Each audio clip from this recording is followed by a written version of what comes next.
sobre um assunto que está cada vez mais presente em nosso cotidiano, os dados. Tudo gera dados. Se você vai usar o seu cartão de crédito ou débito na hora de fazer uma compra, isso vai gerar dados. E aí surgiu a necessidade de se analisar todo esse material. E claro, um especialista nisso, que é um especialista em Data Science ou ciência de dados.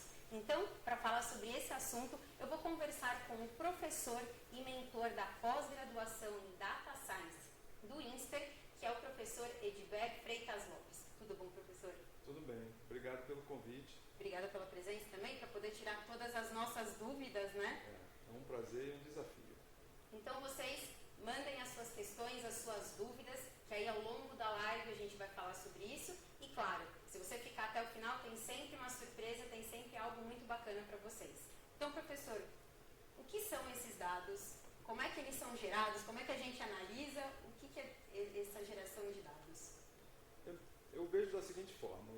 Nos últimos 30, 40 anos, nós criamos muitos mecanismos para absorção e coleta de informação. Teve uma onda nos anos 70, mas também teve uma onda muito maior nos anos 90, na virada do século. E com isso, criou-se várias formas distintas de se coletar dados. Não só aqueles que você vai lá e digita o dado num computador, mas agora você anda para lá e para cá com o seu smartphone ou com o seu telefone de relógio, Sim. ou até mesmo com o seu marca-passo.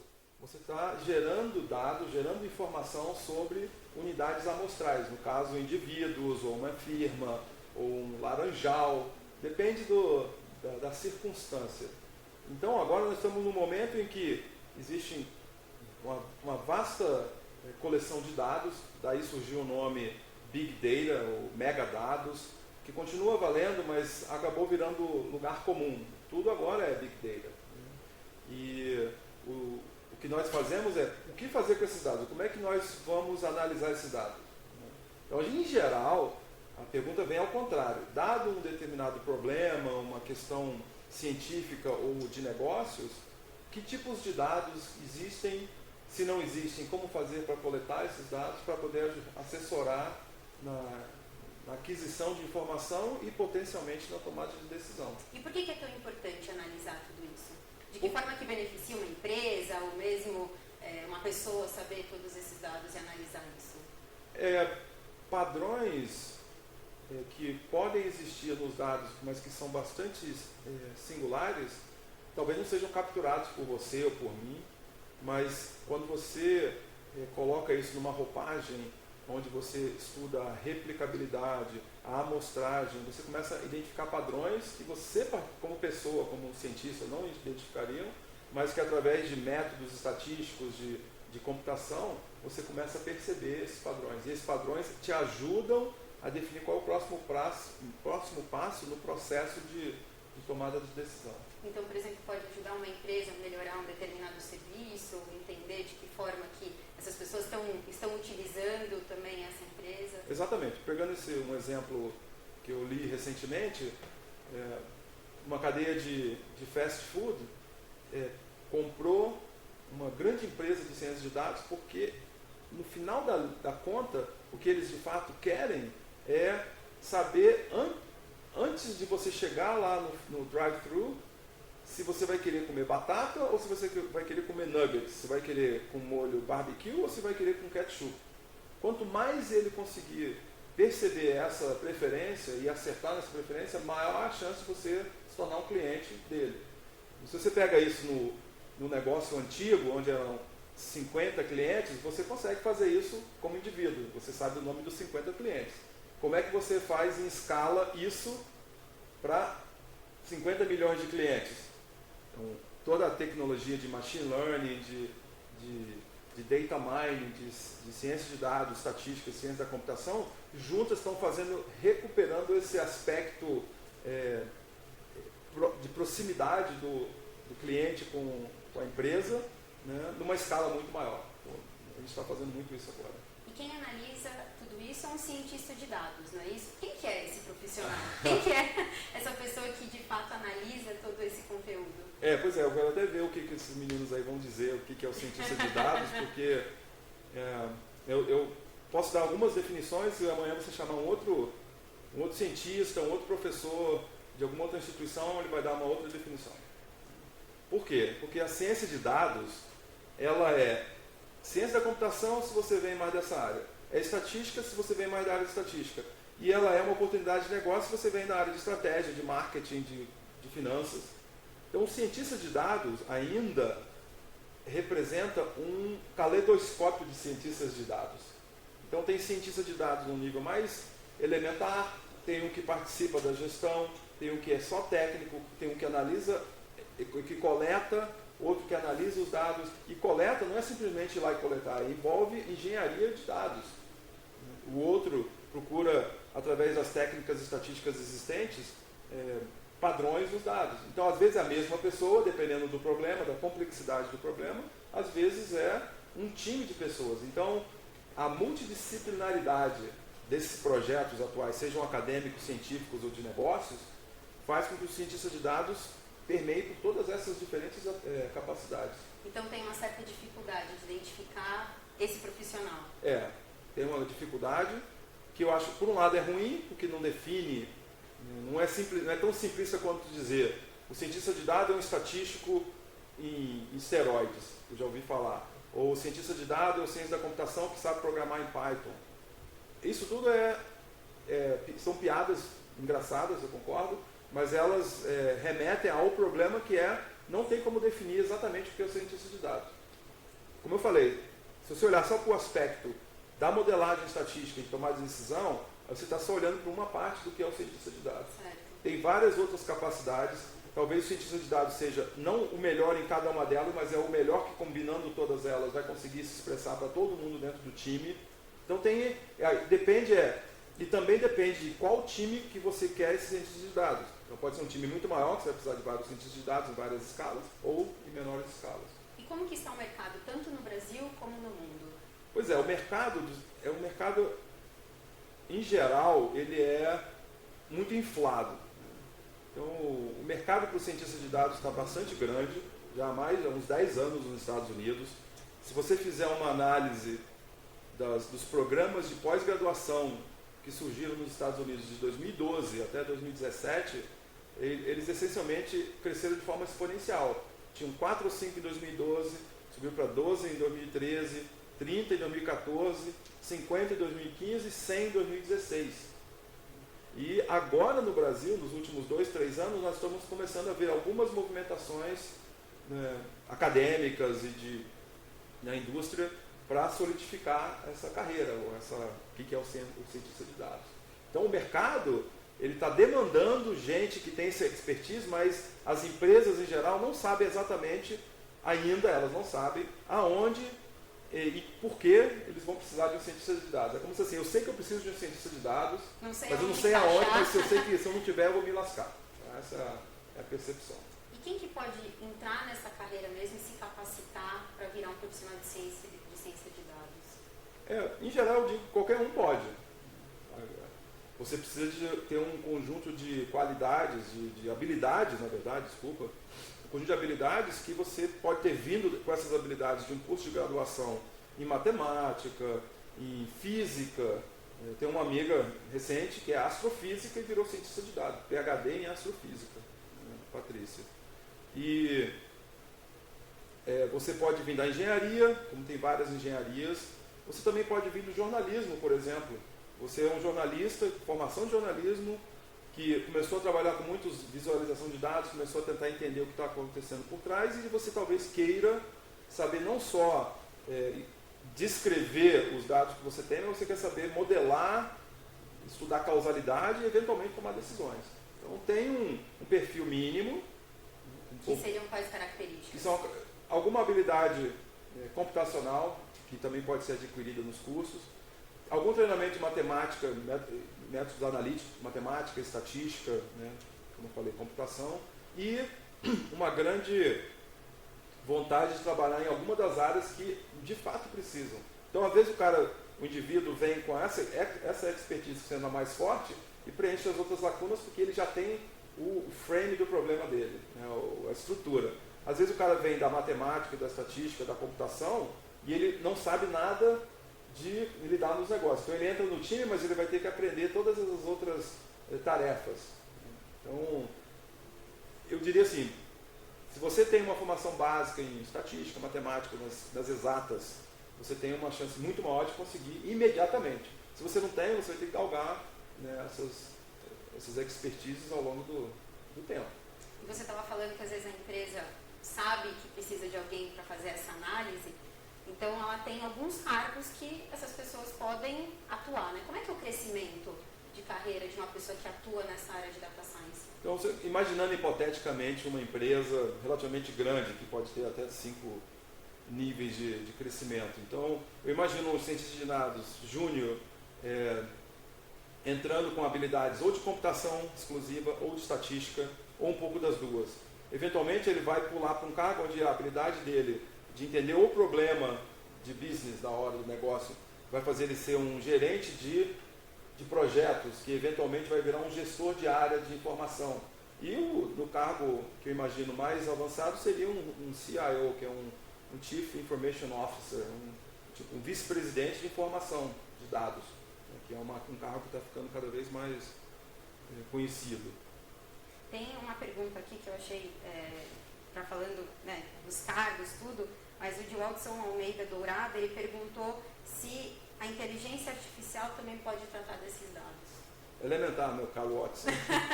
Sim, a inteligência artificial é um nome que a gente está dando ultimamente, a gente não, né? O pessoal de ciência de computação, que tem trabalhado com megadados, a inteligência artificial está servindo como um guarda-chuva para o que Big Data era 10 anos atrás. Então, hoje você faz inteligência artificial usando Machine Learning, Data Mining, estatística, ciência da computação. Então, um cientista de dados, direto ou indiretamente, também é um pesquisador ou um profissional de inteligência artificial. E você, como professor do INSPER, como é que o INSPER enxerga essas mudanças no mercado e também como é que o INSPER pode auxiliar esse profissional que quer seguir a carreira de Data Science? Uma peculiaridade do INSPER é que o INSPER sempre teve uma vertente quantitativa muito forte. Dadas as graduações de economia e finanças e mais recentemente as várias graduações em engenharia, criou-se, eu diria assim, a perfect storm, né? A tempestade perfeita, porque temos estatísticos, temos o pessoal de business, temos os engenheiros. Então nós, há 4 ou 5 anos, começamos a elaborar, né, como, né, essa movimentação, que agora a gente está chamando de ciência de dados, podia interferir na vida da escola como um todo. Então agora nós temos um programa avançado, que depois a gente pode falar um pouco mais, que vai começar no meio do ano, mas temos também nas trilhas da graduação de engenharia, administração e economia, temos uma trilha de ciência de dados. Então o aluno vai sair da graduação com uma especialização já em ciência de dados. Ele vai fazer uma meia dúzia de cursos, né? Ele já tem uma seleção de cursos quantitativos, ele vai adicionar a esses cursos novos de ciência de dados, de machine learning, e vai sair com uma especialização. Além disso, nós temos agora seminários de ciência de dados, a gente convida não só acadêmicos, mas o pessoal do mercado para vir contar suas experiências, mostrar que tipo de profissional eles querem, e são parceiros nossos nesses programas todos. Então o INSPER está se movimentando, estamos elaborando uma pós-graduação de transformação digital e que tem uma sólida influência de ciência de dados, tem o jornalismo de dados que vai, obviamente, incluir cursos nessa direção. Então, ciência de dados, o que era estatísticas puramente no passado, agora está se espalhando nos vários cursos e também nos vários programas que nós temos. Então, acho que a gente até podia falar um pouquinho do curso, porque tem algumas perguntas justamente querendo saber aonde se formar para essa nova profissão. Então, o que o INSPER oferece? Pois é, agora, no momento, a gente abriu um curso, um programa avançado em ciência de dados, para quem já trabalha, quem já tem experiência em alguma dessas capacidades, alguém que já vem da área de ciência de computação, da área de exatas, estatística, matemática, economia, finanças, ou até mesmo de áreas onde você já usa análise de dados, mas de uma forma mais assim, desorganizada. E nesse curso, o aluno, o egresso, vai aprender ou vai formalizar os conhecimentos de computação, de programação na nuvem, computação paralela, de estatística, de aprendizagem de máquina, de pacotes R e Python, vai trabalhar com alguma empresa irmã para poder fazer um projeto final, e ele vai sair capacitado a participar desses times que precisam de cientistas de dados, sabendo se comunicar e apresentar resultados para todo mundo do time. Essa é uma força desse programa. Então, para entrar, por exemplo, em alguma empresa, é importante ter um curso como esse? É importante. Eu aproveito até a deixa da sua pergunta para dizer que aprender ciência de dados em 8 semanas é a mesma coisa que aqueles cartazes que colocam lá no poste: traga o seu amado em 24 horas. Se conseguir mostrar que aquilo lá é verdade, pode fazer ciência de dados em 8 semanas. O que acontece é que, sem ridicularizar quem faz cursos em 8 semanas, você precisa fazer vários cursos de 8 semanas. O ponto é que esses cursos, algumas pessoas são autodidatas e esses cursos servem. Para quem não é autodidata ou para quem quer uma coisa estruturada, ensinada por pessoas e pesquisadores e pessoal do mercado de alto nível, cursos como esse canalizam e focam mais a direção do profissional. Então, no INSPER, por ser um curso mais abrangente, dura quanto tempo? Esse curso dura 1 ano e meio.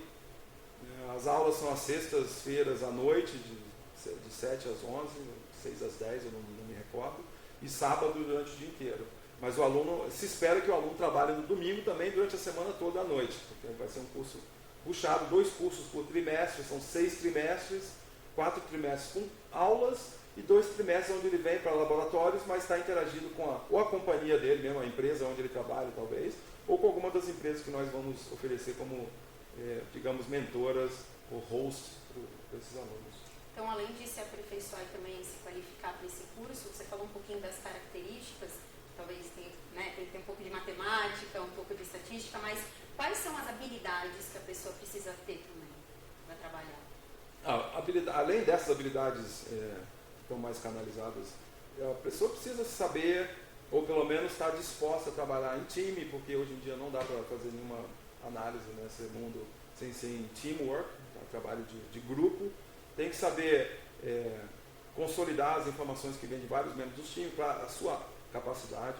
Então, acho que a comunicação, seja ela recebendo informação para fazer o que você precisar fazer na ciência de dados e depois para visualizar tudo que você fez de uma forma que a parte final vai entender, e geralmente essa parte final é a que vai tomar a decisão, faz com que a comunicação e a visualização dos dados sejam de importância fenomenal nessa carreira. Tem 2 pessoas aqui que estão perguntando sobre, tanto o Valdir quanto a Ana, estão perguntando se um profissional da área de saúde também podem se tornar um cientista de dados, como é que eles utilizariam esses dados na área da saúde? Esse é um bom exemplo. Ano passado, na Índia, a Índia sofre muito com catarata, com problema de vista. Então, e tem assim, um médico, um oftalmologista para cada 10 mil indianos. A Índia é um país tão populoso quanto a China e do tamanho do Brasil, então é muito populoso. Então, o que eles fizeram lá? Eles utilizam modelos de machine learning, modelos estatísticos, para poder fazer triagem eletrônica através de fotos. Então, a pessoa chega na frente de uma câmera, tira a foto dela, ela faz uma análise do olho, verifica se ela está ou não potencial de catarata, aí remete para um médico. Então, não precisa ter aquela fila de 100 pessoas, sendo que só 5 delas sem catarata. Você já vai diminuir para 10, digamos, e metade vai ter catarata. Então, é uma forma de conversar a máquina e eu... Então, na ciência da saúde, ironicamente, o Big Data e toda essa movimentação veio da saúde, porque quando se faz análise de microarray ou microarranjos de DNA de indivíduos, você tem 300 indivíduos com determinado tipo de câncer, por exemplo, e para cada um desses 300 indivíduos você tem 3 milhões de letras. Então você tem uma coisa que parece um vetor deitado. Então você tem poucos indivíduos, mas você tem muita informação de cada indivíduo. Como se faz? Então o cientista de dados, na verdade, nasceu na área da saúde. Então, isso é um exemplo da área da saúde, outro exemplo da Índia, mas tem vários outros exemplos. Então, por exemplo, até o próprio hospital, ele pode utilizar isso para melhorar também o serviço dentro do hospital? Sim, hospitais famosos aqui de São Paulo já têm times de cientistas de dados trabalhando lá dentro, já estão oferecendo programas que envolvem saúde pública com dados. Então, o que se faz na academia, na universidade, agora está sendo projetado para todos os lugares. Então, é uma proliferação da estatística, da ciência da computação, de todo esse maquinário que a gente criou aí. E ao longo dessa nossa conversa, você acabou utilizando vários termos em inglês. Inglês, então, é essencial também para essa carreira ou é possível aprender conforme se trabalha nessa área? Hoje em dia, tem muito mais literatura em português, ou que sejam traduzidas das versões em inglês, ou que sejam de escritores nativos mesmo, brasileiros ou de língua portuguesa. Mas o inglês é essencial se você estiver trabalhando na ponta da tecnologia, se você quer, porque muitas coisas acontecem nos Stack Overflows da vida, que são lugares onde você entra lá para fazer perguntas, e se tem no Brasil, obviamente, mas se você fizer uma pergunta em inglês, tem uma gama muito maior de pessoas que podem responder a sua pergunta. Isso, além da literatura vasta, das palestras, que hoje em dia a informação é tão barata que você pode assistir aulas e aulas, e muitas delas, a maioria delas, são em inglês. Porque não é porque são dos Estados Unidos, é porque na Europa falam inglês para todo mundo ouvir, na Ásia, em outros lugares também. Então o inglês é uma coisa importante em qualquer carreira, na minha opinião. Tem aqui também uma outra pergunta, querendo saber se tem uma idade máxima para entrar na área, se o pessoal que está saindo da faculdade tem mais chance, ou alguém que já está no mercado de trabalho, como matemático, estatístico, também consegue entrar fácil nessa área. Eu acho que a pessoa que já tem uma experiência aplicada em alguma área, como você falou, que vem da matemática, da estatística, da computação, essa pessoa pode estar mais enferrujada se for mais velha, estiver parado por muito tempo, mas a minha percepção é que elas rapidamente capturam aquele momento que você já tem quando você sai, por exemplo, da graduação. O mais jovem tem a habilidade de ser mais jovem, portanto está mais envolvido com todas essas tecnologias, mas ele perde no aspecto de experiência de dados. Mas isso não é um impedimento também. Então, o ponto é que a gente espera que nos 2 primeiros trimestres do curso que a gente vai oferecer, essas divergências diminuam e tenhamos alunos dali para frente todos com mais ou menos o mesmo perfil no que diz respeito à ciência de dados. Eu acho que pode vir gente de todas as áreas, não só para esse curso, mas em geral, você entra na ciência de dados se você já tiver experiência em alguma dessas áreas. Isso, conhecimento prévio. Bom, professor, a gente já está chegando quase ao final da nossa live, já passou super rápido. Pois é, né? Então, qual que é a principal dica que você pode dar para essa pessoa que está entrando na carreira ou que está no início dessa carreira de dados? A principal dica é estar motivado por algum problema real que você na sua empresa ou no seu campo de estudo gostaria de resolver. E aí, com essa motivação, buscar os algoritmos computacionais através da linguagem de programação de Python, ou em R, ou em C, C++, depende do gosto do freguês. Né?